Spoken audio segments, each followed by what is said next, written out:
শিক্ষক হলে সবচেয়ে বড় সুবিধা কি জানেন? আপনার শৈশবের স্মৃতি কিন্তু আপনি কখনোই ভুলবেন না। শীতকালে ঠান্ডার মধ্যে স্কুল করা, অ্যাসেম্বলি করা বা বছরের ১ম এ যে ক্লাসটা হয় সেটার অভিজ্ঞতা, এই সবকিছু কখনোই আসলে ভোলা যায় না।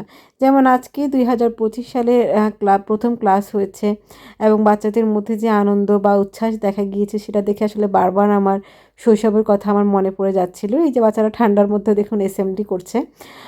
আর তারপরে এই যে আমি হচ্ছে হাজিরা খাতায় তাদের নামগুলো লিখে রাখছি। আ বছরের শুরুতে শিক্ষকদের টুকিটাকি যে কাজ সেটা করে নিচ্ছিলাম। বছরের শুরুতে বাচ্চাদের সাথেও আসলে আমাদের নতুন করে পরিচয় হয় বা দেখা হয় সেটা অনেক ভালো লাগে। তারপর আমি একটু টিফিন করে নিচ্ছি।